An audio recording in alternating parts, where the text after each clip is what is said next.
Hi guys, welcome back to our YouTube channel. Welcome back, babe. Thank you.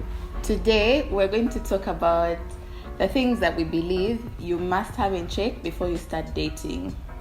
What's dating? When you're with someone and you're getting to know them, then one day maybe you'll get married. Is that really the purpose of dating? Sweetie, what's your definition of dating? You're getting to know somebody, knowing that this is somebody that you could marry, right? Or are intending to marry. So now we're going to share the things that we believe that everyone should have in check before they start to date, because in this day and age you find people are, today I'm with this person, then they do this common small thing and I'm out. Yet if certain things were in check before, probably they wouldn't out before. Yeah, go ahead. Okay. Tell us. The first one, you should know yourself. Know your temperament, know your personality, know the things that tick you off, the things that you will not stand, know your non-negotiables, because when you know that, then you won't easily be swayed. So be comfortable in who you are. So did you know yourself before? I was on the path to knowing myself. I think for us, we're just fortunate, babe. We're just fortunate that we're just two good people. You were fortunate, or I was fortunate? You were fortunate. We're just two good people that had a common interest. But I believe that our dating would even have been much easier if we had had these things in check. Yeah. Tell us more. Yeah, I totally agree. You need to be, let's not say complete, but you need to have that kind of values as an individual. Say, as an individual, these are the things I know are the right things that make me who I am and contribute to society the perfect way. You actually mentioned something that might sound controversial, but you know how people say you complete me? I don't think it's right, because I feel like your partner should find you complete. That's right. Before you get married. Otherwise, you're going to append so much to your partner and they won't be able to fulfill it. Yeah. The next one is be comfortable being by yourself. Like enjoy your company, because how are you going to expect someone else to enjoy your company when you don't enjoy your own company? Unless it's just acting. True, unless it's acting. So babe, tell me if you agree with this one. The way you treat yourself tells other people how they should treat you. Yeah. So unless you're acting. Yeah. Someone asked, if you dated someone who treated you the way you treat yourself, would you like it?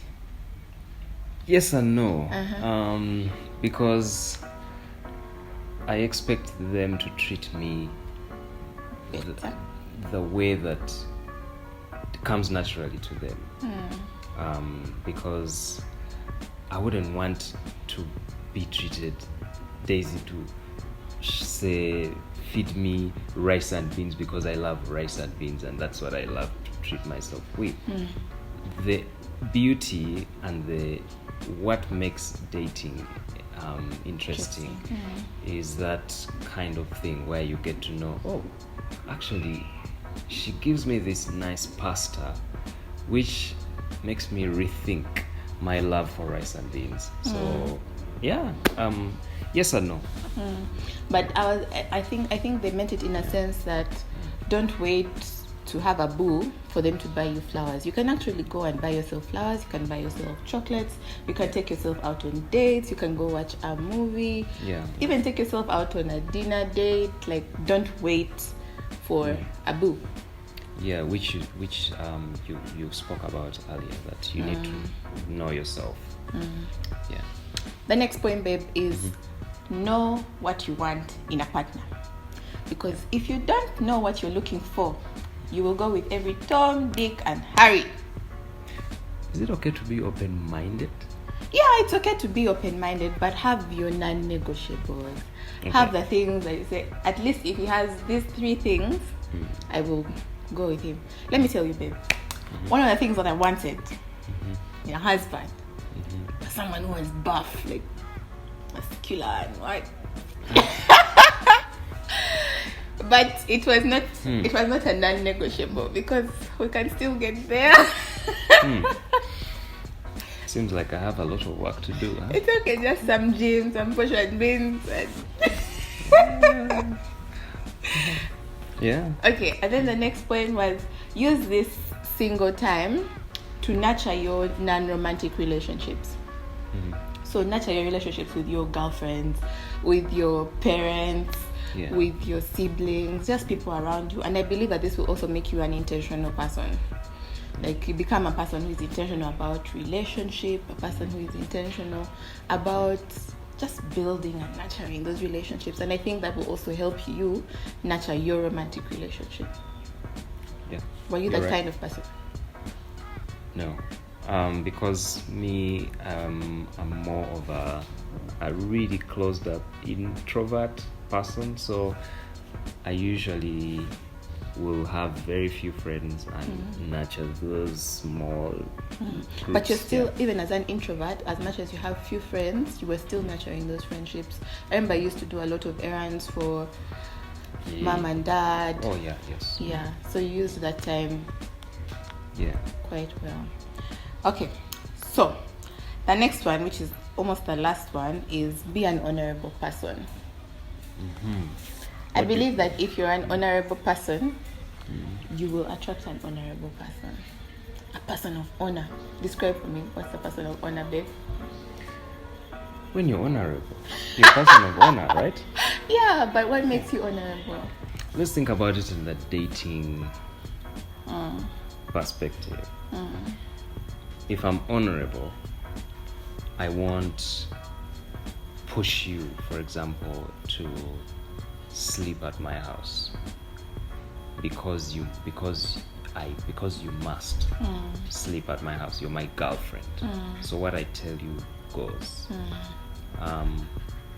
As much as being honorable means, a person of honor means that you're respected, I feel like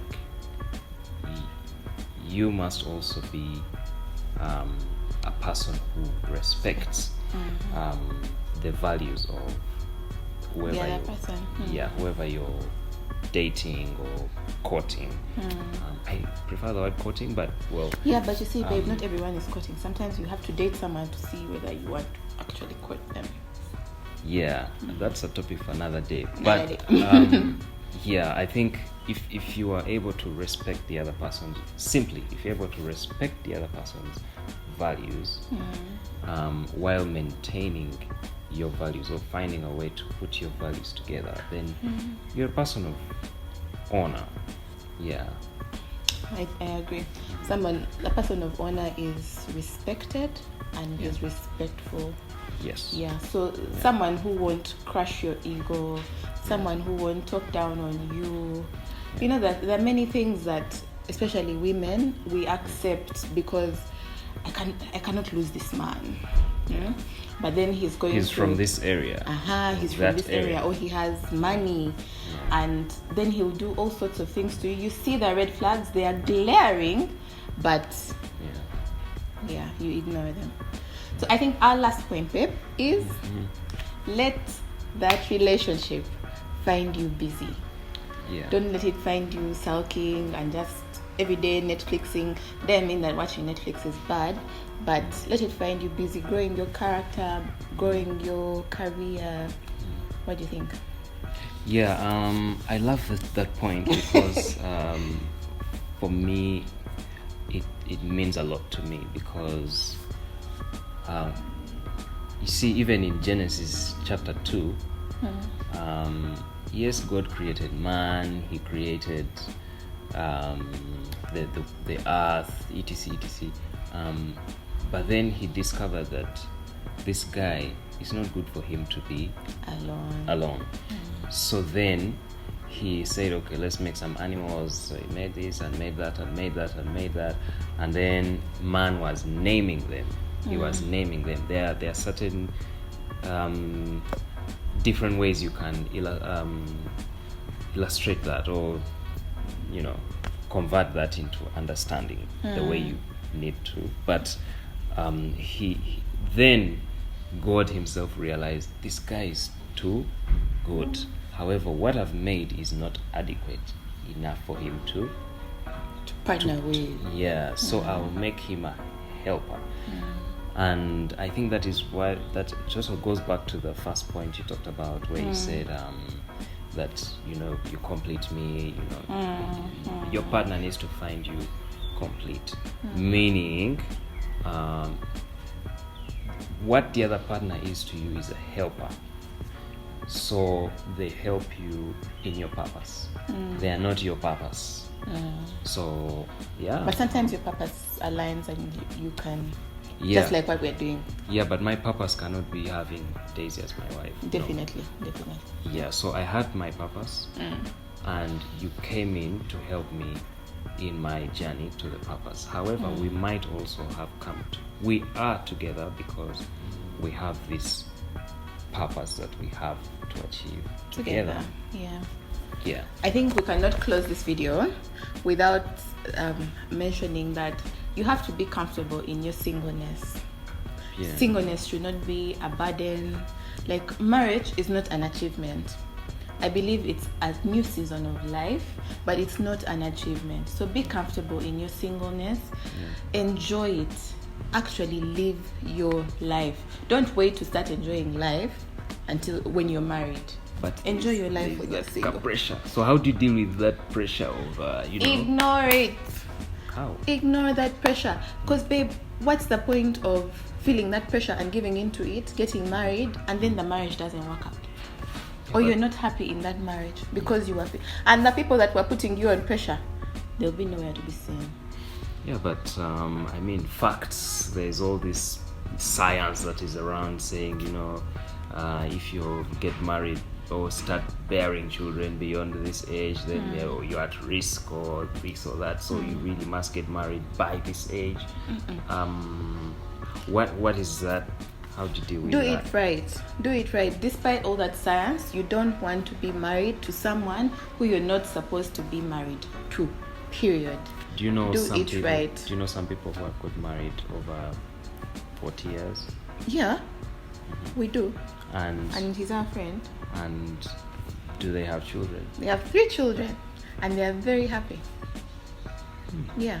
So don't give in to that pressure. Enjoy your singleness. Like, thrive. There's so many things that you can do when you're single that you can't do when you're married.